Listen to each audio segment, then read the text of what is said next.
Então é isso. Então quem vai... O Guinho, né? Estevão, o Guinho, para quem quem conhece aí, quem conhece ele, né? No caso, depende de como é que você conhece ele, se é Guinho, se é Estevão. Mas eu vou estar passando a palavra para ele aí, que nós convidamos ele para estar dando esse estudo aí para a gente no dia de hoje, tá? Então vocês possam aprender mais um pouquinho da teologia aí, que é a teologia que nós... A visão soteriológica, né? Ele vai estar falando muito melhor aí, mas uma visão muito específica, até da nossa igreja mesmo, do Nazareno, tá bom? Então, Guinho, fica à vontade aí, tá?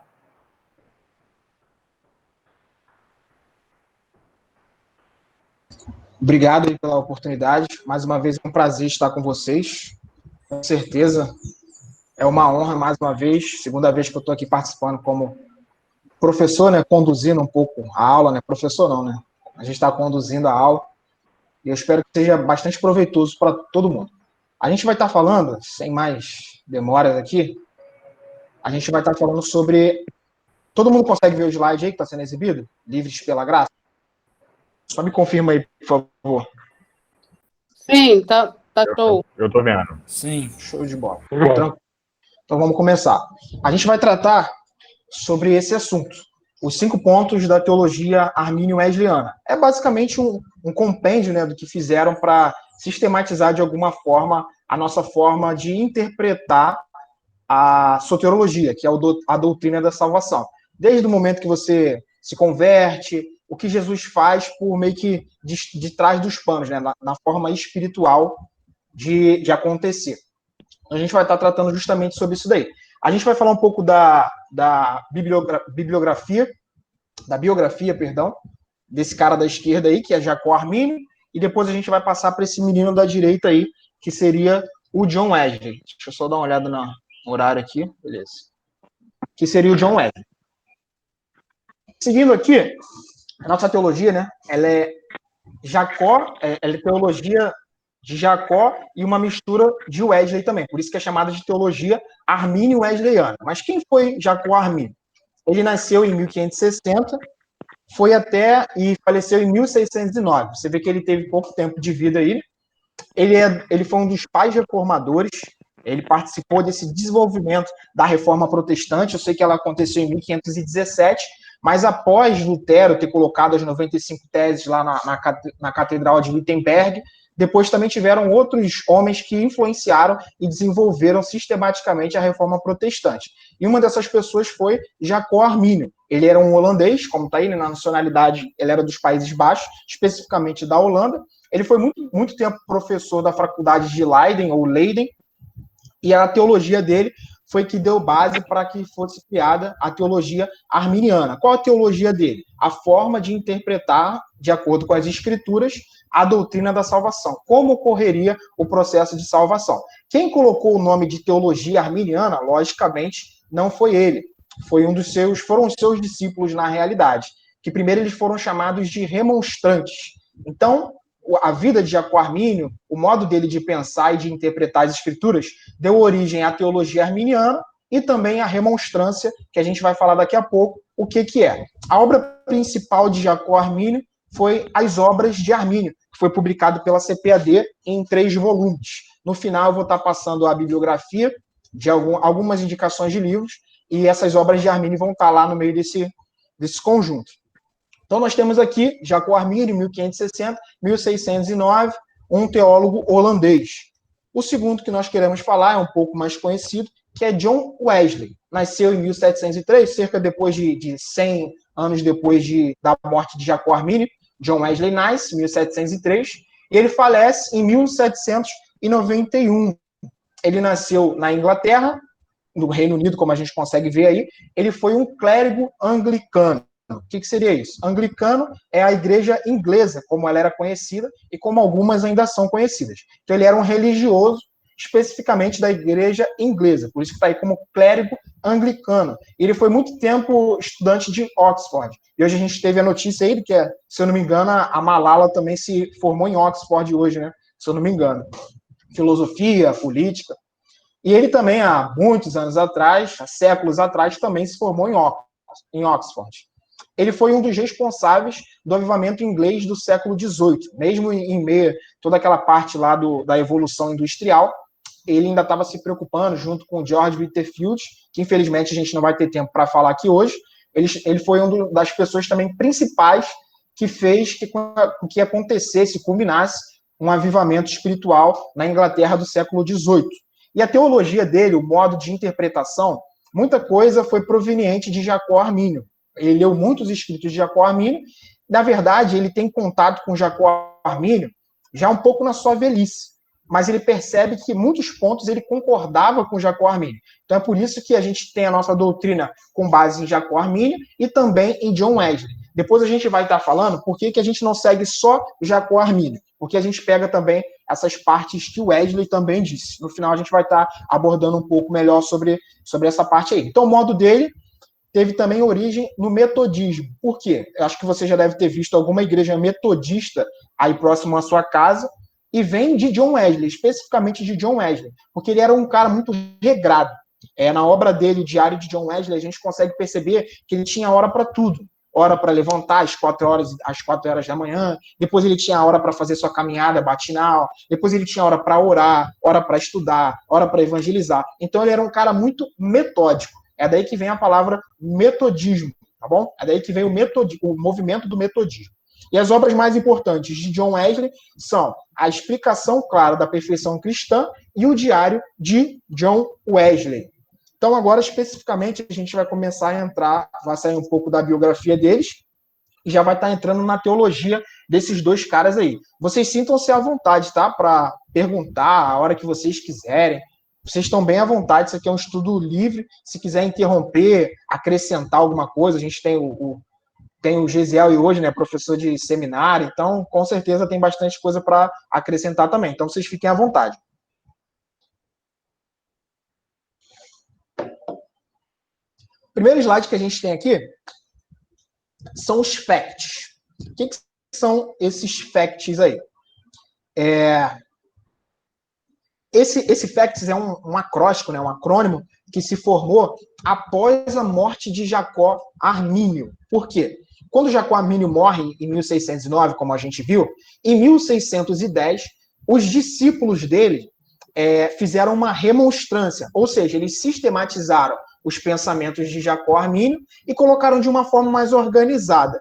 Então, eles dividiram em 5 pontos, que depois, no inglês, a gente ficou conhecido pela sigla, pelo acrônimo ou pelo acróstico FACTS, que significa o quê? O primeiro F aí é Freed by Grace to Believe, ou seja, livre pela graça para ser, liberdade pela graça para acreditar, perdão. O segundo ponto seria Atonement for All, ou seja, expiação para todos, ou também conhecida como expiação ilimitada. O terceiro ponto dessa doutrina-chave que a gente está tratando é Conditional Election, ou seja, eleição condicional. O quarto ponto seria Total Depravity, que seria a parte da depravação total do homem, que vai ser o primeiro ponto que a gente vai estar tratando aqui hoje. E o último ponto vai ser Security in Christ, ou segurança em Cristo, e como também é muito conhecida, como se fosse a perseverança dos santos. Ela também é chamada dessa forma aí, tá bom? Só um segundinho rapidinho, por favor.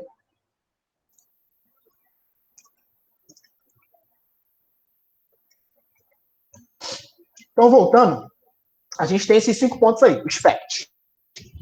Vamos tratar deles um pouco hoje à noite, a gente vai dar uma mergulhada neles aí, uma aprofundada. E como eu falei desde o início, a aula é livre, então sintam-se bastante à vontade para interromper e fazer os acréscimos que vocês acharem necessários aí. Deixa eu botar então para a tela daqui, para eu ficar junto com vocês. Beleza. Depravação total. O que seria a depravação total? Ela é uma doutrina que ela é, por vezes, muito mal interpretada por boa parte dos arminianos, por boa parte, mal interpretada por parte dos arminianos e também por parte dos calvinistas. Calvinistas, para quem nunca ouviu falar, são as pessoas que basicamente têm as ideias contrárias do que os arminianos têm. Quase os 5 pontos deles são perfeitamente o oposto do nosso. exceto pela depravação total. Eu acho que esse seria o ponto em que calvinistas e arminianos mais convergem, mais têm semelhanças. Mas por que nós somos tão mal interpretados nessa parte da depravação total do homem? Porque os calvinistas, eles afirmam que os arminianos, que nós, teologia arminiana, a igreja do Nazareno a igreja do Nazareno como um todo, ela é confessional da doutrina da salvação, pela vertente de Armínio e pela vertente de Wesley. Então, eles, às vezes, interpretam a gente de uma forma inadequada, falando que a gente não crê na depravação total do homem, e aqui eu já quero, junto com você, quebrar um pequeno paradigma que cresce no coração de alguns cristãos, que às vezes por mal informação, ou às vezes mesmo porque é recém-convertido. Nós, cristãos, não temos, deixa isso bem claro na sua mente, nós, cristãos, não somos a pessoa dentro da parte da salvação que vai dar o primeiro passo para Deus. Nós não temos força para isso. A nossa natureza, ela é caída, ela foi corrompida junto com o pecado de Adão, junto com a queda do homem. Então a nossa natureza, esse papo de tipo assim, eu vou me achegar a Deus, isso é mentira. Se Deus não se achegar a você primeiro, é impossível você sozinho, por algo, colocando a força em si mesmo, despertar do seu transe de pecaminosidade e se achegar a Deus. Isso é impossível. Então, o primeiro ponto que a gente está já tratando aqui é que a depravação total do homem, a igreja do Nazareno de Anchieta e todas as igrejas do Nazareno, elas não acreditam que o homem sozinho pode se achegar a Deus sem que antes Deus tenha dado um passo em direção a ela. É isso que a gente vai tratar um pouco aqui agora. A queda do homem. O que seria isso? Deus traçou um plano perfeito para a humanidade, só que o primeiro casal que foi feito por Deus, foi criado por Deus, Adão e Eva, infelizmente eles caíram, eles pecaram. Com isso vieram muitas consequências. E a gente vai ver esses 5 primeiros pontos da consequência da queda dos homens aqui. Consequências da queda. A primeira coisa que a gente tem é a depravação total, que a gente vai estar tratando especificamente daqui a pouco. O segundo ponto seria a perda da comunhão com Deus. Como você lembra, no livro de Gênesis, Adão, todos os dias, Deus se achegava a ele, sempre na viração do dia, para conversar com Adão. Imagina só um diálogo desse, né? Todas as vezes no entardecer, Deus chegando para Adão e falando, e aí, Adão, tudo bem? Você tem algum problema? Quer conversar comigo? Você e Eva, como está o casamento? Meu Deus do céu, seria, imagine, casados para sempre, diretamente com Deus. Então era basicamente isso que acontecia. Só que com a queda, essa comunhão diária, essa comunhão tão íntima como Adão tinha com Deus, ela é perdida. Terceiro ponto que acontece com a queda, uma consciência corrupta. A consciência boa, perfeita, agradável, que foi desejada por Deus desde a fundação do mundo, ela é perdida com a queda do homem, com o pecado do homem. Quarto ponto seria a morte espiritual e física. Antigamente, isso não acontecia no Jardim do Éden. Não existia morte física, porque eles comiam sempre da árvore da vida, que nós entendemos que daria a vida eterna para eles. E essa morte espiritual, de julgamento, de ir para o céu e para o inferno, também não existia. Só que com a queda do homem, isso passa a acontecer também. E o quinto ponto da depravação total, das consequências da queda do homem, seria a expulsão do Éden e a proibição de comer da árvore da vida. Agora vamos tratar um pouco especificamente da depravação total. Aí você pode me perguntar aqui assim, pô, Estevam, se o homem é totalmente depravado, se o homem é totalmente corrupto, totalmente ruim, então a gente não pode fazer nada de bom sem Cristo. Por exemplo, eu não posso pintar um belo quadro, eu não posso compor uma música que seja bela, então eu não posso fazer isso.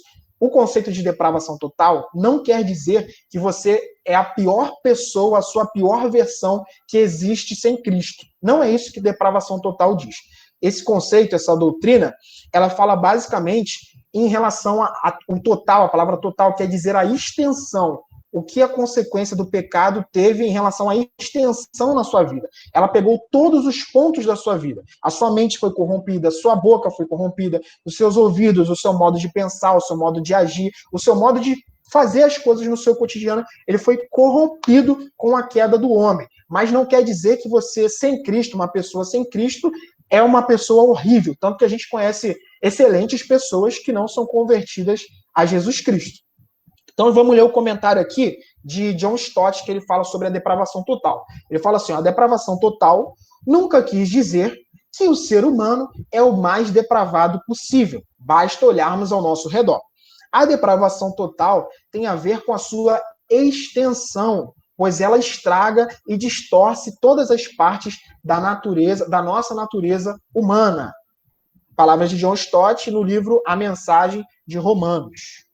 Beleza? Alguém tem alguma dúvida até agora? Senão, a gente vai tocando o barco aqui. Então, vamos lá. Quais são as palavras de Armínio, do próprio Armínio? Eu peguei várias citações do próprio Armínio para a gente poder ir direto na fonte e poder dar uma destrinchada no que esses pais reformadores acreditavam.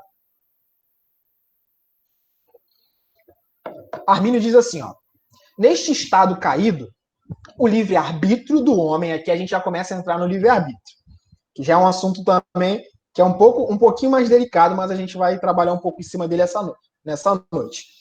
Fala assim, ó, neste estado caído, o livre-arbítrio do homem, para o verdadeiro bem, não está apenas ferido, enfermo, inclinado e enfraquecido, mas ele está também preso, destruído e perdido.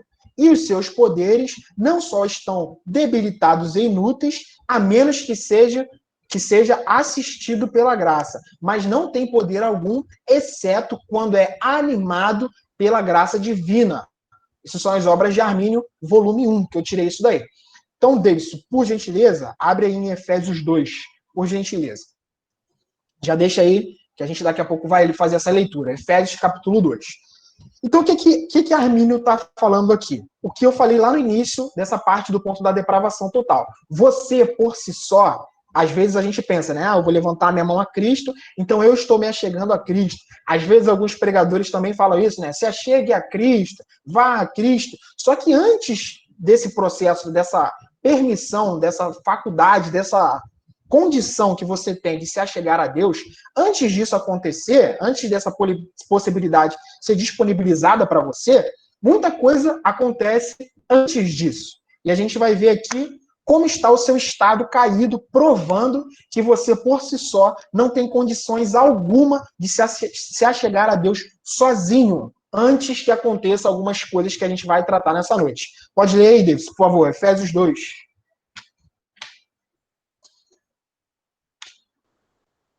Isso, do 1 ao 3, por favor.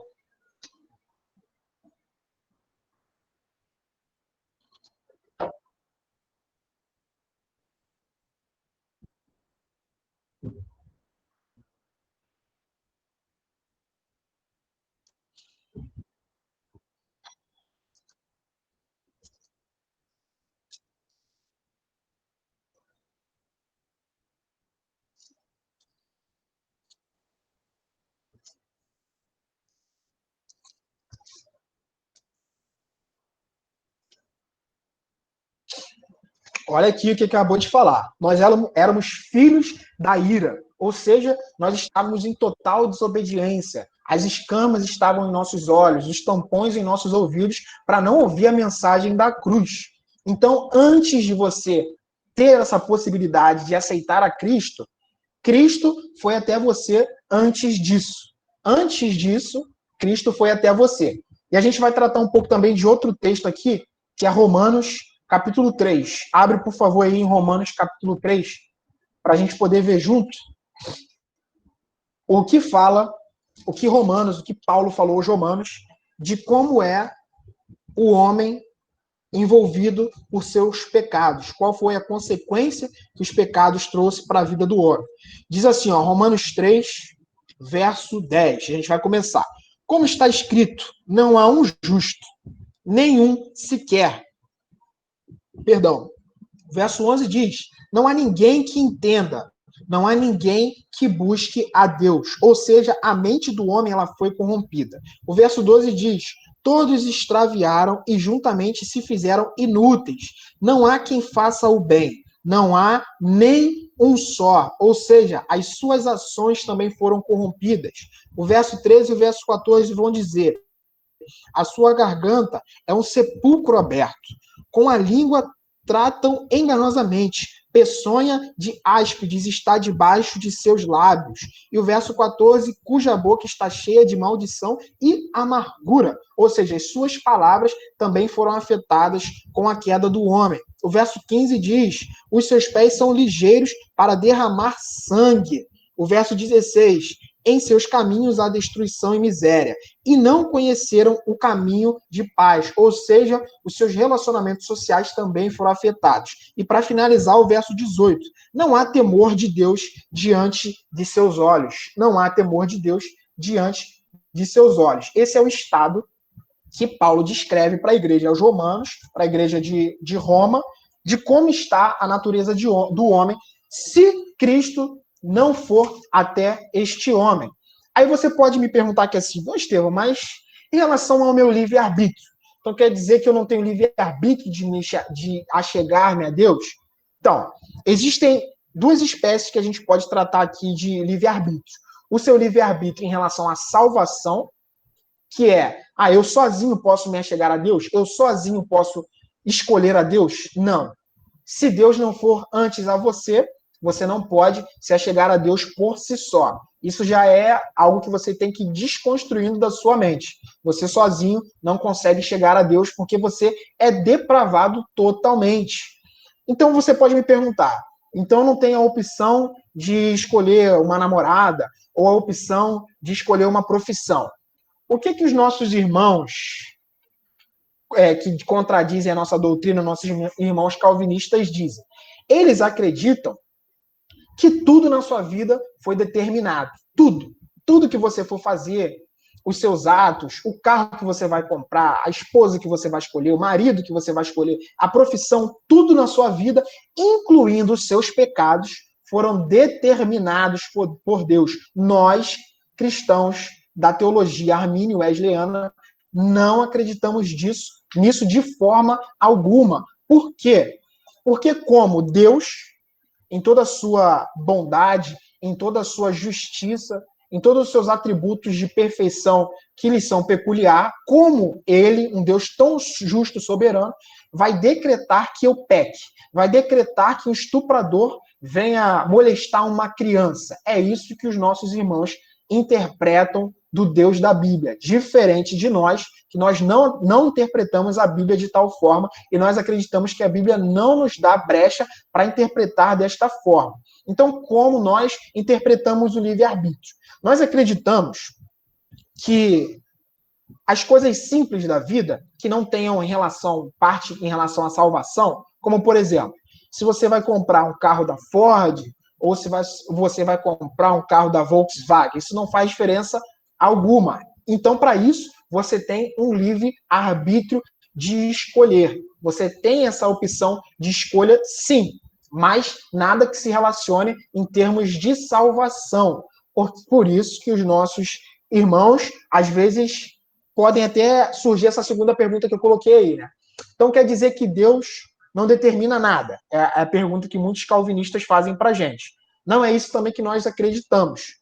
Nós acreditamos que muitas coisas são determinadas por Deus.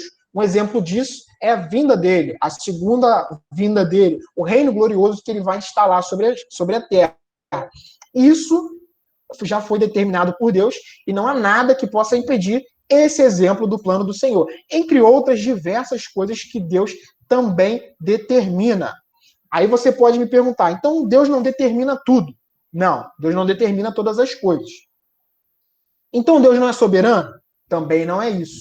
É o que também os nossos irmãos calvinistas vão alegar que nós falamos, que Deus não é soberano. Porque se Deus não determina todas as coisas, então ele não é soberano? Isso não tem lógica alguma. Vamos supor que você vivesse no período da monarquia, e você vivesse num império em que o imperador determinasse todos os seus planos, e do império do lado tivesse um imperador que, por amor aos seus servos, aos seus súditos, ele permitisse que esses súditos tivessem liberdade de escolha na vida deles.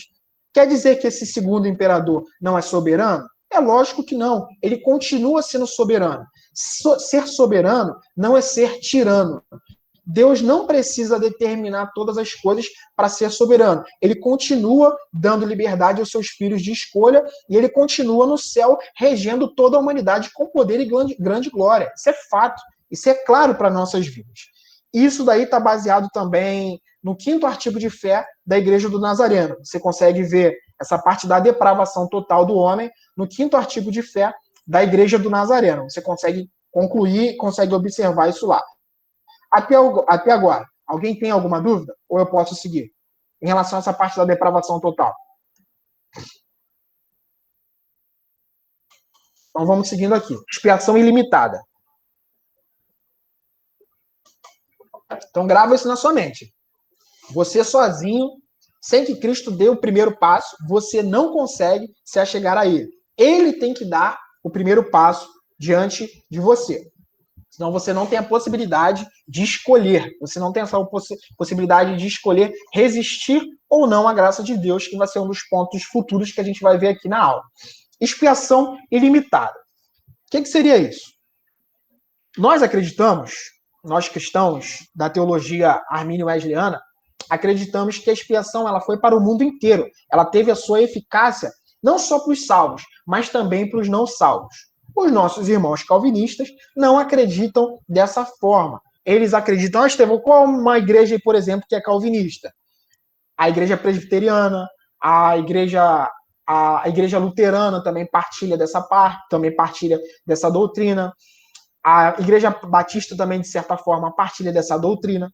Então, esses nossos irmãos interpretam de uma forma diferente. Não quer dizer que eles não vão ser salvos. Não tem nada a ver com isso. Salvação, você não precisa de ter esse entendimento tão aprofundado. Senão o ladrão da cruz não seria salvo. Porque no mesmo dia ali que ele conheceu Jesus, no mesmo dia Jesus falou com ele, hoje mesmo estarás comigo no paraíso. Ele não sabia nada de teologia arminiana, Calvino, Jacó, Wesley, ele não tinha nada disso. Ele só queria ser salvo e ele acreditou que Jesus era o Filho de Deus que veio para salvar o homem do pecado. Só isso que você precisa basicamente acreditar. Mas é interessante que você se aprofunde também nas doutrinas de Deus. Beleza? Então os nossos irmãos calvinistas, eles acreditam que a expiação foi só para um grupo de pessoas, não valeu para o mundo inteiro. Como nós interpretamos? Vamos ler a primeira citação aí de Norman Geisler. O sacrifício de Cristo foi destinado tanto a disponibilizar a salvação para todos, quanto para conquistar a salvação a todos os que creem. Essa é da teologia sistemática de Norman Geisler. Vamos pegar agora a citação de Jacó Arminio. O que ele diz? É preciso fazer uma distinção entre a redenção obtida e a redenção aplicada.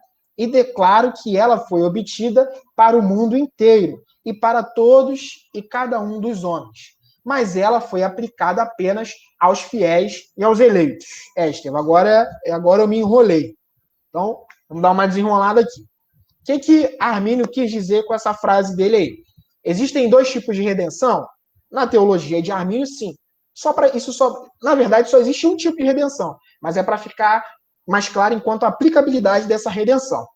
A redenção obtida, o que significou isso? Que Cristo, através da morte dele no madeiro, ele disponibilizou que todos pudessem se achegar a ele. Mas a redenção aplicada é só para quem é salvo em Cristo Jesus. Para ficar um pouco mais claro, imagine que Deus, Jesus, distribuísse presentes para todo mundo da Terra. Ele distribuiu vários presentes para cada ser humano da Terra. Todos receberam. Isso é o quê? Seria a redenção obtida. Ou seja, o presente foi distribuído para todos os moradores da Terra. Mas a redenção aplicada seria o ato de você conseguir abrir esse presente e usufruir daquilo que Deus te presenteou. Esse presente só é usufruído para quem é lavado e remido pelo sangue do Cordeiro.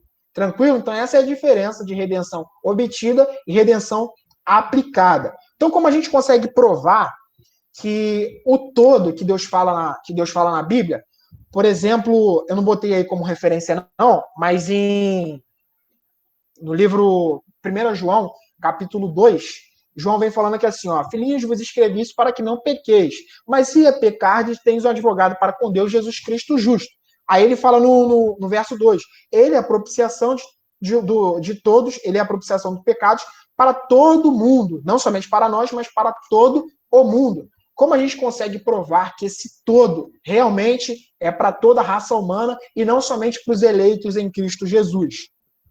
Todo vem da palavra grega cosmos. Então, todos, realmente é todos? Por que eu estou falando isso? Porque os nossos irmãos calvinistas, eles acreditam que esse todo falado na Bíblia não significa raça humana, mas vai significar a igreja eleita. Nós não acreditamos dessa forma. E como podemos provar isso facilmente? Pegando algumas traduções aqui de dicionários bíblicos mais conceituados aí pela teologia cristã, a gente tem a definição de todo de alguns versículos que a gente citou anteriormente. O que diz sobre o todo? Todo é uma metonímia para os habitantes da terra, os homens, a raça humana, ou seja, claramente fica especificado que não é somente para o grupo de eleitos, mas é para toda a raça humana. Então, a expiação, o que é expiação? Expiação seria a remissão dos nossos pecados. Expiação significa isso, perdão, remissão. Então, o perdão dos pecados valeu para toda a raça humana, e não somente para a igreja que foi lavada e remida pelo sangue do Cordeiro. Mas as aplicabilidades é só para nós. Segundo a tradução, aí, segundo o dicionário bíblico que a gente tem, fala que todo, metonicamente, são os habitantes da terra, que é de todo mundo, ou seja, a raça humana. E um terceiro, para a gente fechar aqui, eu tenho outros aqui anotados, mas eu só citei esses três, seria os habitantes da terra, os homens, a raça humana como um todo. A expiação ilimitada é um dos artigos de fé também da Igreja do Nazareno. O 6º artigo de fé da Igreja do Nazareno é a expiação ilimitada. Alguém tem alguma dúvida em relação à expiação ilimitada? Senão a gente já vai partir para a eleição condicional. Alguém quer acrescentar alguma coisa aí? Fica à vontade. Oi, é só uma pequena dúvida que eu tenho. Não sei se você chegou a falar, mas em todos aqueles dicionários bíblicos é sempre a mesma tradução de todo e todas? Seria a parte da raça humana? Sim, boa pergunta, obrigado. Esse todo, deixa eu voltar aqui o slide rapidinho. Esse todo, toda vez, é só você prestar atenção no contexto que vai estar falando. Se o contexto for de salvação, primeiro tem que prestar atenção no contexto, porque às vezes Cristo está falando aqui assim, prega o evangelho para os samaritanos, o pessoal de Cafarnaum, pregue para eles e depois pregue para todos eles. Nesse contexto, Jesus está falando especificamente para aqueles povos, não está falando para toda a raça humana. Mas se você olhar o contexto, principalmente desse contexto aqui, ó, de todas essas referências que eu dei aqui, ó, João 1:29, 3:16, Deus amou o mundo de tal maneira que entregou o seu Filho unigênito para todo aquele que nele crê. Esse todo especificamente é para toda a raça humana. Então você olha o contexto, se estiver falando de salvação, é para a raça humana, tá bom? Se não estiver falando de raça humana, é só para aquele contexto que Jesus estava falando em específico. Consegui responder a tua pergunta aí? Sim, obrigada. Nada. Mais alguém aí, gente? Quer acrescentar alguma coisa, fazer alguma pergunta? Ou a gente pode seguir aqui para eleição condicional? Vocês estão caminhando junto comigo aí? Não tá ninguém morrendo pelo caminho não, né, gente? Deixa eu botar na câmera aqui para ver se vocês estão vivos aqui ainda. Estamos com o senhor. Tá todo mundo aí, né? Então, tranquilo. Vamos lá, galera. Isso aí é um assunto muito bom. Infelizmente, a gente não tem muito tempo para poder tratar, né? A gente só vai dar um panorama hoje mesmo para você se habituar um pouco com esse contexto. Então, dá uma respirada, toma uma água aí rapidinho, do seu lado mesmo, que a gente vai começar a dar um pouquinho, uma aprofundada mais específica aqui na coisa. Então, oxigena o seu cérebro e vamos seguindo.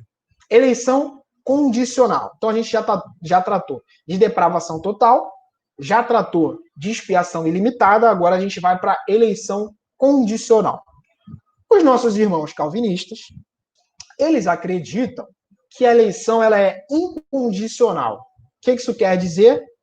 Que você não tem a opção de não ser salvo. Se Deus decretou que você vai ser salvo, você vai ser salvo. Mas qual é o perigo disso, Estevão? Você pode me perguntar. Qual é o perigo disso? O perigo disso é que você está atribuindo a Deus lançar o homem no inferno sem que o homem tenha participação consciente disso. Como assim? Os nossos irmãos calvinistas, eles falam que Deus não, alguma parte deles, né? Outras não, mas uma parte deles diz que Deus só determina ou decreta quem vai ser salvo. Quem vai ser condenado, Deus não decreta. Mas, logicamente, isso é totalmente improvável. Por uma analogia rápida que a gente pode fazer, num time de futsal, por exemplo, existem... o técnico ele tem 10 jogadores à sua disposição. Só que para entrar em campo, para entrar em quadra, só 5 vão entrar em quadra, não vão ser os 10. O que o jogador, o que o treinador no início, o técnico, ele vai fazer? Ele vai escalar os 5 titulares. Só que você pensa comigo, se ele escala os 5 titulares, involuntariamente ele não vai estar incluindo também os 5 que vão ser reservas? É bem claro isso, né? Ou seja, se você está escolhendo quem vai ser salvo, naturalmente você vai estar escolhendo também quem não vai ser salvo. Essa é a doutrina dos nossos irmãos calvinistas. Nós não observamos a Bíblia dessa maneira. Muito pelo contrário. A gente imagina a gente interpreta uma eleição condicional, em que o homem tem a condição, através do sangue de Jesus Cristo, e é nisso que nós vamos começar a entrar um pouco agora. Como é que Deus te dá essa oportunidade de escolha? Como é que você pode se achegar a Deus antes que ele tenha se achegado a você, logicamente? Então vamos começar a entrar aqui. O que nós acreditamos? Vamos pegar as palavras de Calvino. Vai complicar um pouco, mas fica calma que a gente já vai descomplicar. Deus decretou salvar e condenar certas pessoas em particular. Essas são as palavras de Armínio. Este decreto tem o seu embasamento na presciência de Deus. Grava essa palavra aí, presciência de Deus, pela qual ele sabe, desde toda a eternidade, que tais indivíduos, por meio de sua graça preveniente, já é uma segunda palavra aí que você vai gravar, presciência e graça preveniente, creriam e por sua graça subsequente perseverariam. Graças presciência, graça preventiva ou preveniente e graça subsequente perseverariam. E do mesmo modo, pela sua presciência, ele conhecia aqueles que não creriam e nem perseverariam. Palavras de Jacó Armínio, Obras de Armínio, volume 1. Estevão, agora eu me enrolei todo aqui. Fica tranquilo. Vamos agora por partes. Vamos por partes. O que seria esse conceito de pré-ciência? Pré-ciência. Deixa eu pegar alguém aqui. Espera aí. Já para poder ir abrindo a Bíblia. Duda não falou hoje. Duda tá por aí? Tô assim, tô prestando atenção. Isso, minha filha. Aí sim. Abre, por favor, aí, Duda. Segura aí já em 1 Pedro. Não precisa ler agora, não. Daqui a pouco eu te falo quando vai ler, por favor. 1 Pedro, capítulo 2, por favor. Então, vamos lá. O que quer dizer a presciência de Deus? Você sabe que Deus, ele é onipotente, pode todas as coisas. Que Deus é onipresente, ele está em todos os lugares. Mas Deus também ele é onisciente, e ele sabe todas as coisas. Só que dentro da onisciência de Deus, existem alguns pontinhos ali que a gente dá para destacar. Um deles seria a presciência. O que seria a presciência? Presciência é a capacidade da onisciência de Deus em ir no seu futuro, ver tudo que vai acontecer no seu futuro, voltar no seu presente e mostrar o que vai acontecer no seu presente. Isso, basicamente, é uma interpretação da forma da presciência de Deus. É isso. Ele vai no seu futuro, volta, mas ele não alterou em nada o seu futuro. Ele não determinou nada no seu futuro. Aí a gente já parte de uma contradição que a gente tem com os calvinistas. Eles falam que como Deus pode ter ido se ele não determinou? Presciência não é sinônimo de determinação. Vamos pegar um exemplo aqui? Galera, no Netflix agora. Quem já assistiu a série Dark? Quem já assistiu a série Dark? Quem já assistiu já tá... Aí sim. O Marquinhos falou consigo hoje. Aí sim. Então, quem já assistiu a série Dark, a galera que já se manifestou aí, a gente tem um personagem lá que o nome dele é Jonas. E esse Jonas, ele tem uma máquina do tempo. E nessa máquina do tempo, não vou dar spoiler não, fica tranquilo, e com essa máquina do tempo, ele consegue ir no futuro, consegue ir no passado, no passado do passado, no passado do passado, né? Vai caminhando ali em ciclos, mas ele vai no seu... Tem um episódio específico que ele vai salvar um amigo dele, só que quando ele vai no passado, ele fala que assim, pô, eu não vou fazer nada, senão eu posso alterar alguma coisa aqui. Então ele só observa o que aconteceu e volta no presente. Basicamente isso é a presciência de Deus. É como se Deus pegasse uma máquina do tempo, não me entenda mal, que Deus, claro, ele não está nesse nosso...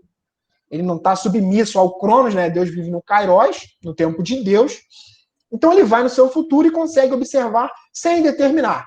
Presciência é isso. Duda, por favor, 1 Pedro 1, 2. 2 o quê? Verso 2. 1 Pedro, capítulo 1, verso 2, por favor. Como crianças recém-nascidas desejam o genuíno leite espiritual para que por ele lhes seja dado crescimento para a salvação. Acho que não é isso não. Segura aí. Vê se tu tá em 1 Pedro mesmo. 1 Pedro 2, 2. Não, 1 Pedro 1, 2. Ah, tá. Calma aí. Me enrola, não. Eleitos segundo a presciência de Deus Pai em santificação Tá bom. do Espírito. Obrigado. Muito obrigado. Eleitos segundo a presciência de Deus Pai. Muitas vezes as pessoas falam que assim, mas presciência não fala na Bíblia. Mentira. Tá aí. Eu já ouvi, uma vez eu discutindo com um calvinista, ele falou isso. Não, mas presciência é um conceito inventado por arminiano. Gente, presciência está na Bíblia, tá bom? É um conceito que está na Bíblia. E mesmo que não tivesse, por exemplo, o conceito de trindade também não está na Bíblia. O nome trindade foi inventado com Tertuliano. Isso lá na metade do século II, já indo para o século III. Então não vem dizer que porque o nome específico não está na Bíblia, então quer dizer que não é uma doutrina bíblica? Não é isso. Não é também dessa forma. Então presciência foi, né? É o ato de Deus ir no seu futuro, ou ir no seu passado, ou em qualquer época, conseguir observar sem determinar algo. Beleza? Vamos seguindo aqui. Segundo ponto que a gente vai tratar. Graça preveniente ou graça preventiva. Graça preveniente ou graça preventiva. Estamos no tempo? Estamos no tempo ainda. Falta 20 minutinhos aí. O que seria essa graça preveniente? Lembra lá no início que eu te falei que sozinho, como a gente conversou, né? Sozinho a gente não consegue se achegar a Deus. Sem que Deus antes venha a nós. Vós não escolheste a mim, mas eu vos escolhi a vós. Lembra disso? Então, não existe essa possibilidade de nós nos achegarmos sozinho a Deus, sem que Deus intervenha antes sobre as nossas vidas. Isso nós denominamos como graça preveniente, que é a graça que vem antes. Graça preventiva é a graça que vem antes. Ela antecede a sua possibilidade de escolha. Então, o que é isso? É a graça que vem antes, capaz de induzir a prática do bem. Aí tem uma palavra escrito monergista. O que é monergista? Monergista é uma editora? É uma editora também. Mas o que é o conceito de monergismo? A galera que estuda física aí, né, sabe que monergismo é quando somente uma força é aplicada em um movimento. Ou seja, somente quando Deus atua. A graça preveniente, o que acontece no seu processo de conversão. Você está lá ouvindo a palavra de Deus, o Espírito Santo está trabalhando em você. Nesse momento, o Espírito Santo ele te cobre com a graça preveniente dele, ou com a graça preventiva, que seria essa graça que vem antes, que vai ser capaz de abrir os seus olhos para o Evangelho, que vai fazer com que o tampão dos seus ouvidos caiam, para você poder ouvir as boas novas do Senhor. Esse é o conceito de graça preveniente. Como nós já lemos aqui, né, nós vamos abrir de novo em Efésios capítulo 2. Lá fala, na tradução da NVI, fala que vós estavam mortos nos vossos pecados e delitos, e ele vos deu vida. Ou seja, nós estávamos mortos nos nossos pecados e delitos, mas ele, primeiramente, nos deu vida. Beleza? Então, quem vem primeiro é Deus. Já passamos por graça, por presciência, que Deus vai e volta. Lembra do Dark? Lembra do Dark, para quem já assistiu? Graça preveniente ou graça preventiva, que é a graça que vem antes e te tira do lamaçal do pecado, para você poder ter uma consciência. E a terceira coisa que nós vamos tratar aqui é a graça subsequente. O que seria essa graça subsequente?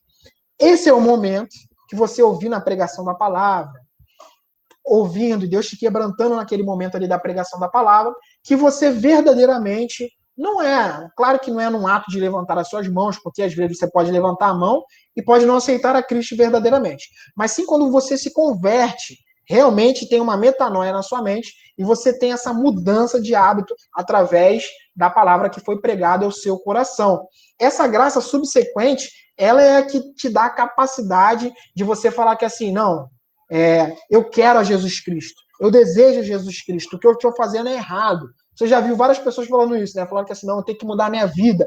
Esse momento é o momento da graça subsequente, a graça que vem depois. Estevão, isso está na Bíblia? Não.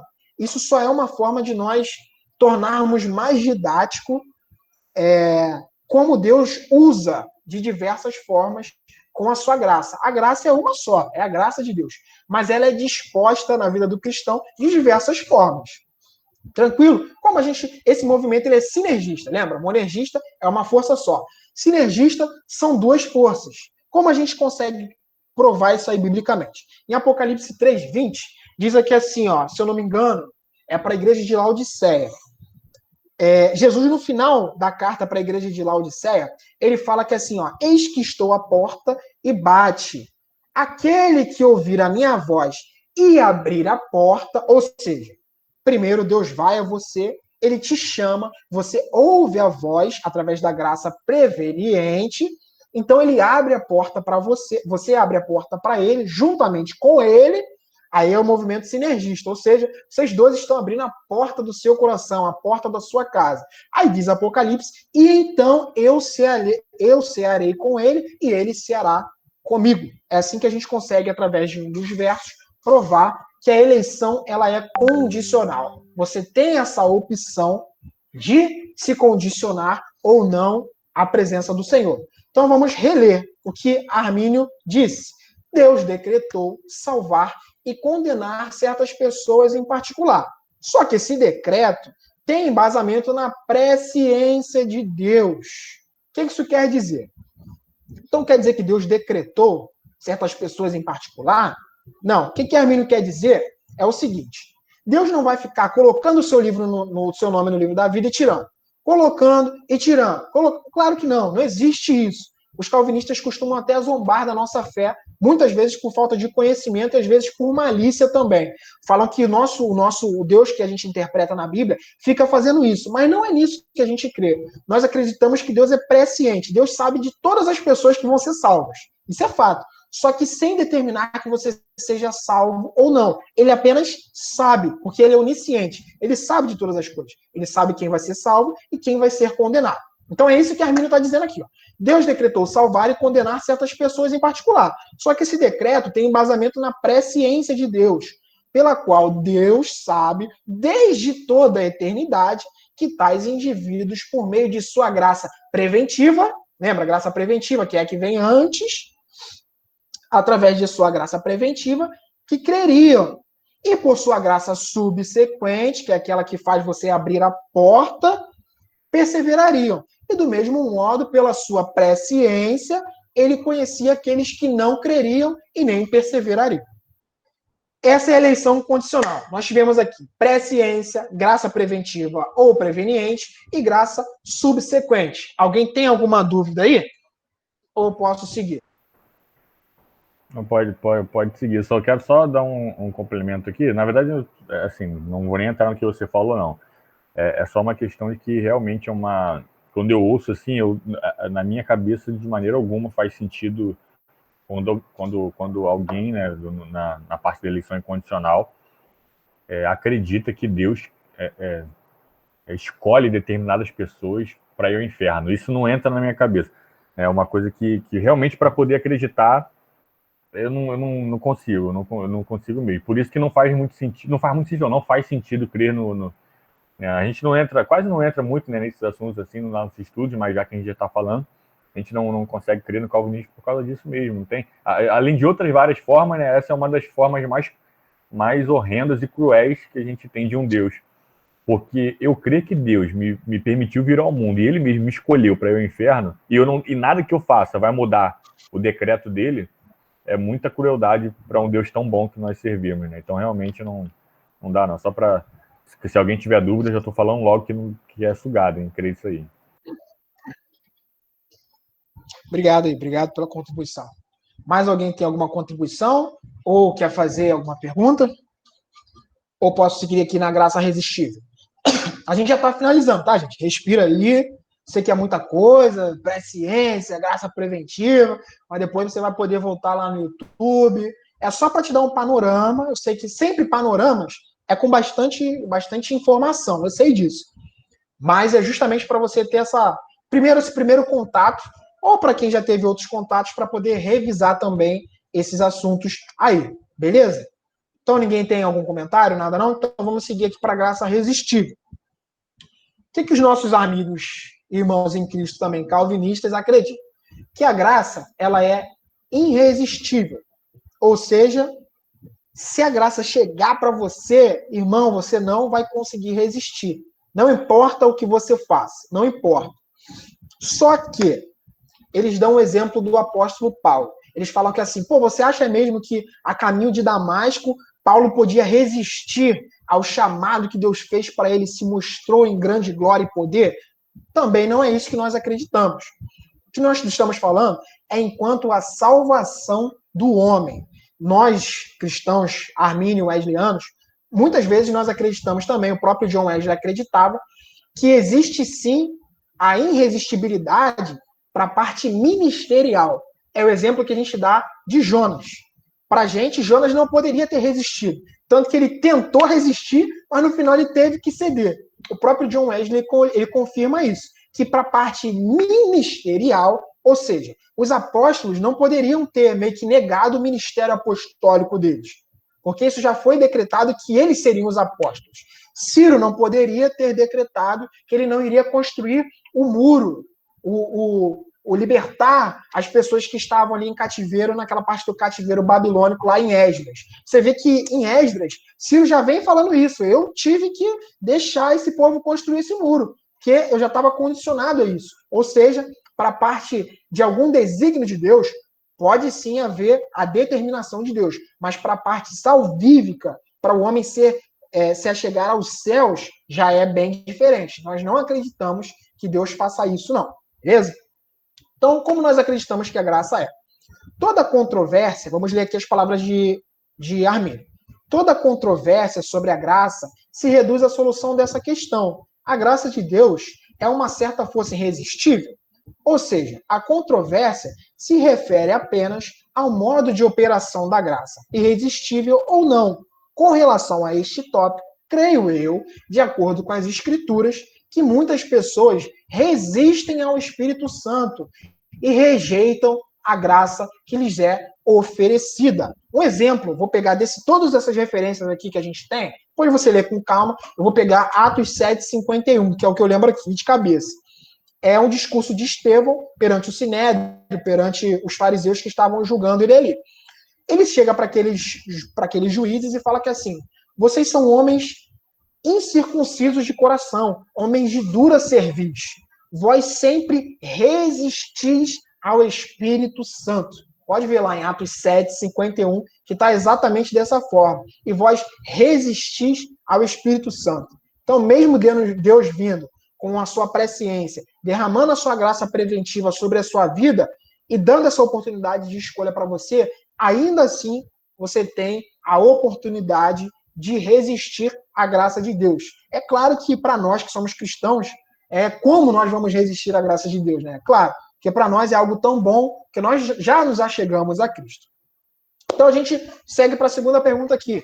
Então o sangue de Cristo foi desperdiçado? Porque se algumas pessoas não aceitam, e quando o sangue de Cristo cai sobre essa pessoa, e essa pessoa não aceita, então quer dizer que o sangue é desperdiçado? Não.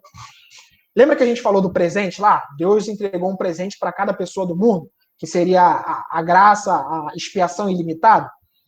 Os benefícios da graça, que seria o quê? Justificação, regeneração, adoção, que seria a primeira obra da graça, que a Igreja do Nazareno interpreta dessa forma, Esses benefícios só sobrevêm na vida da pessoa que aceita Jesus como seu único e suficiente Salvador. Por isso que o sangue de Cristo não é desperdiçado, beleza? Então, toda vez... Estevam, mas às vezes aparece também na Bíblia, escrito assim, e Deus elegeu, e Deus predestinou a fulano, a Beltrão, predestinou a todos. Aparece muito isso nas cartas paulinas. Como nós vamos interpretar esse predestinou a todos, ou elegeu a todos? Nós acreditamos que essa eleição ela é feita de forma corporativa, ou seja, Deus predestinou a igreja como um todo, como se fosse o corpo de Cristo, a noiva do Cordeiro, aquela que irá se encontrar com ele nos ares, como é descrito pelo apóstolo Paulo em 1 Tessalonicenses, capítulo 4, em 1 Tessalonicenses, capítulo 4, verso 17. Então, é basicamente isso. Toda vez que você lê eleição, é eleição corporativa, é em termos para a igreja inteira, os salvos em Cristo Jesus. Então, ficou claro aí? Graça irresistível? Podemos seguir aí o barco? Vamos fechar o nosso último ponto aqui. Só um minutinho, gente, rapidinho.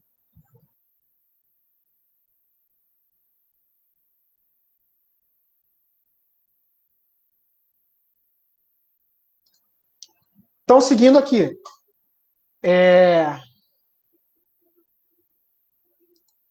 Passa aí. Então, seguindo essa parte de graça irresistível. Perdão, graça irresistível não, né? Seguindo já o último ponto aqui do estudo.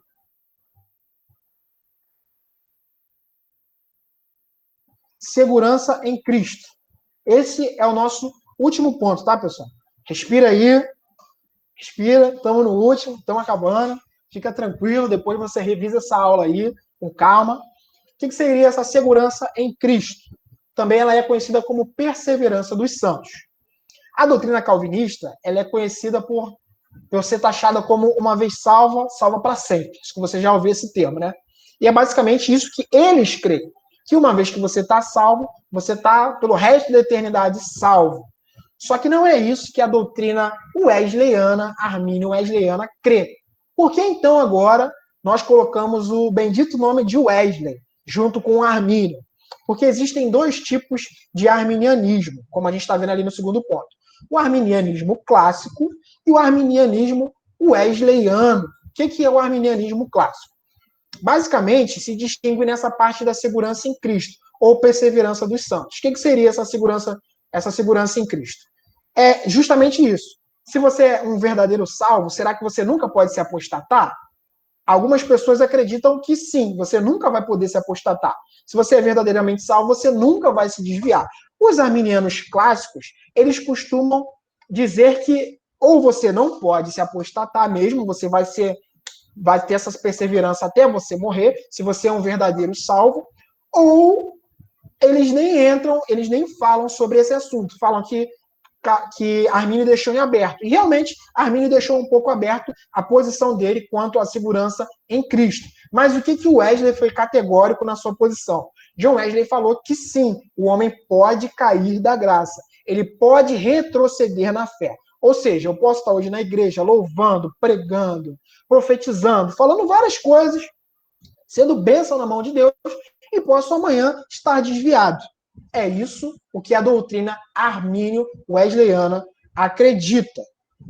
Como a gente consegue provar isso, Estevam? Pega o terceiro ponto lá comigo. Ó. João 3,16, 15,6, vários ali, a gente tem várias referências.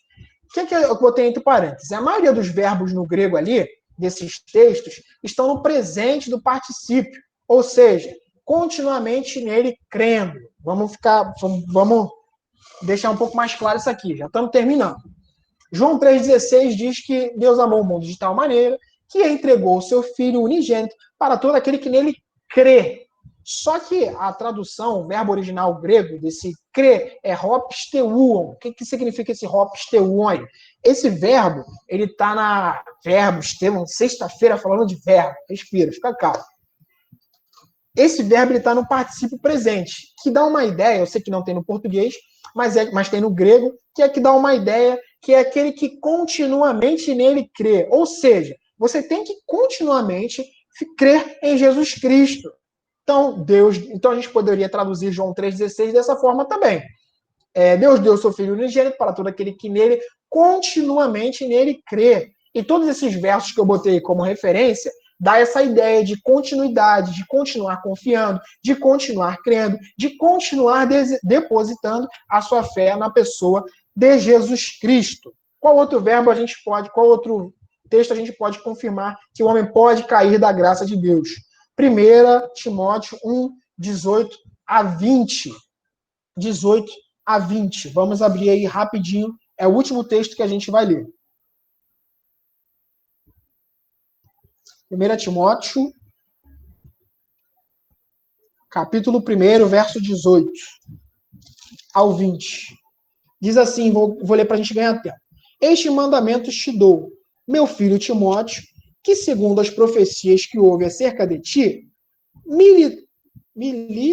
milites por ela boas milícias, conservando a fé e a boa consciência, rejeitando ao qual alguns fizeram naufrágio na fé. Ou seja, essa parte de rejeitar aí é um verbo também que em grego quer dizer aposamanoi, que significa justamente isso, apostatar de maneira consciente da fé. Então, eles vieram, essas pessoas que Paulo está falando, eles vieram a naufragar na fé. E só naufraga na fé quem já esteve, logicamente, no barquinho da fé.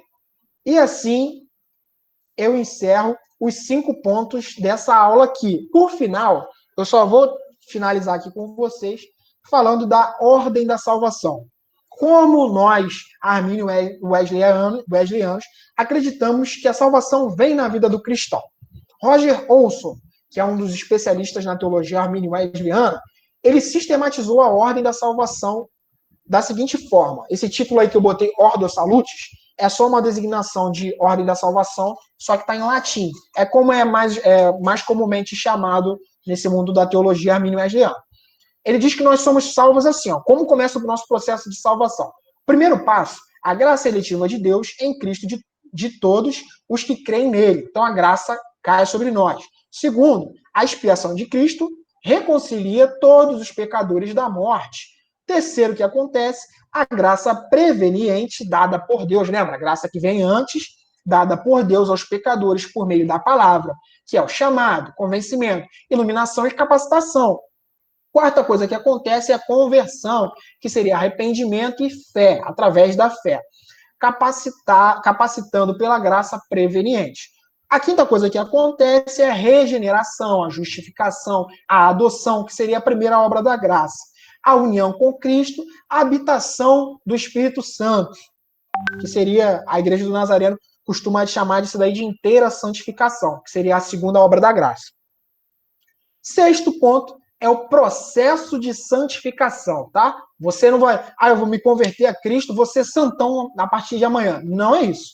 A santificação, ela é processual, ela é um processo. Você, cada dia mais, vai ser melhor diante de Jesus Cristo.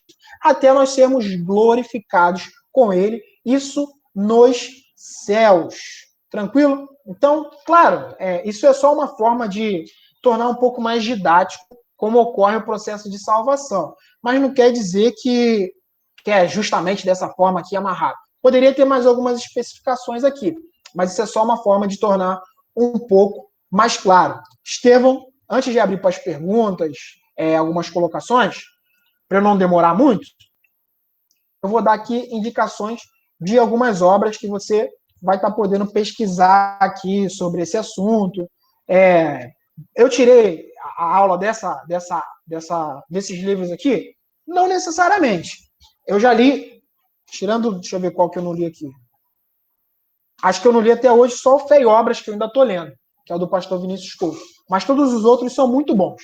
Estevão, por onde eu começo? Se você quer começar, não comece direto pelas obras de Armínio, não, que é esse da esquerda aí. Porque você viu que tem alguns textos de Armínio que não são muito claros. Quer começar? Começa aqui, ó, introdução, esse segundo que eu botei. Introdução à teologia armínio wesleyana. O autor desse livro é o pastor Vinícius Couto. Ele é pastor da Igreja do Nazareno, se eu não me engano, em Vitória. Eu sei que é no Espírito Santo. Ele é pastor da Igreja do Nazareno, ele escreve muito bem e é um dos especialistas na área. Esse Fé e Obras também é um dos livros dele. Aí quer começar? Passa ali também contra o calvinismo do Roger Olson, que também é um dos grandes nomes da teologia armínio-wesleyana.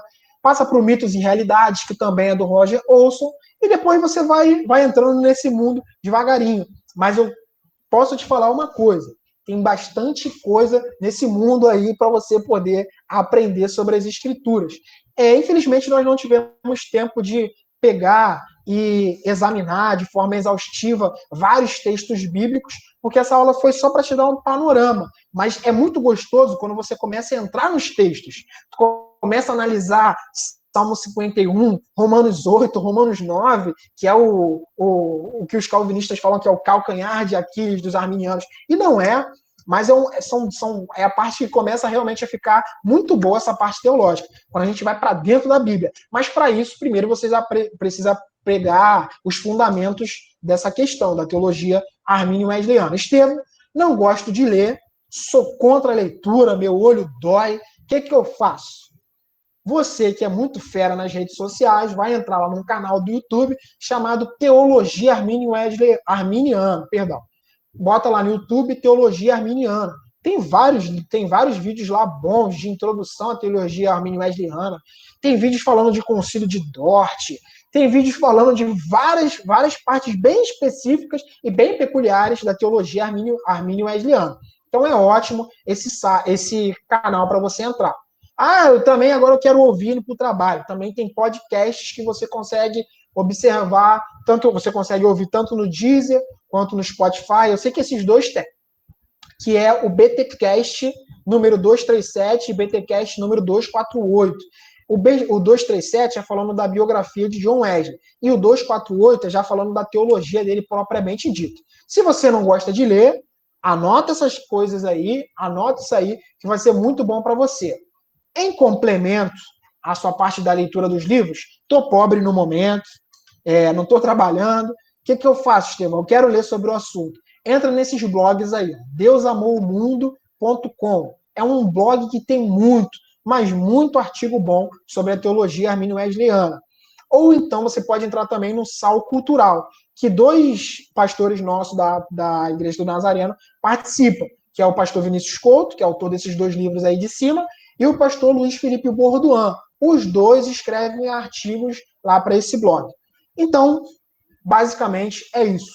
Alguém tem alguma pergunta ou alguém quer fazer alguma colocação?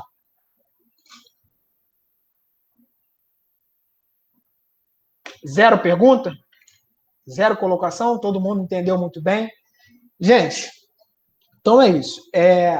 Desde já, eu quero pedir desculpa mesmo se de alguma forma eu fui maçante, eu fui enfadonho, cansei vocês na minha explicação, mas é porque é um panorama, e panorama costuma ser muito conhecimento e de forma rápida. Então me desculpa mesmo de coração se de alguma forma eu não fui muito claro nas minhas explicações, mas eu espero que para muitos aqui eu tenha contribuído, através da misericórdia de Jesus Cristo sempre, agora sempre vai ser dele, de maneira positiva na sua vida, fazendo que nós juntos crescêssemos na graça e no conhecimento da salvação tão bela e tão perfeita que nosso Senhor Jesus Cristo venceu e disponibilizou para nós na cruz do Calvário.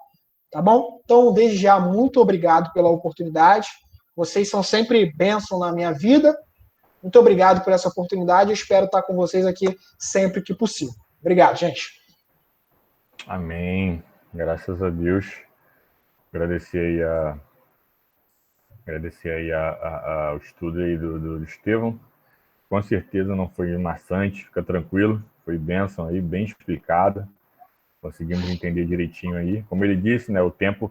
A gente sempre diz isso, né? O tempo não é para poder aprofundar tanto, porque se for falar só da depravação total, daria para ficar falando aqui muito tempo, só no primeiro ponto. Então, o objetivo é sempre dar esse panorama geral aí, tá bom? Então, quero agradecer aí mais uma vez, muito obrigado, Estevão, Deus abençoe seu ministério, sua vida. Quero agradecer aí a todos os presentes, né? Vi que a gente falou no início, né? A Gesiel assistiu com a gente aí, obrigado, Gesi. Por Gesi, né? Todo o respeito, né? Obrigado, Gesi, por estar com a gente aí também. tá bom? E todos os jovens aí que estão conosco sempre aí participando. Como a gente sempre fala aqui, daqui a gente vai encerrar agora e aí a gente fica aqui ainda uns 5 minutinhos aí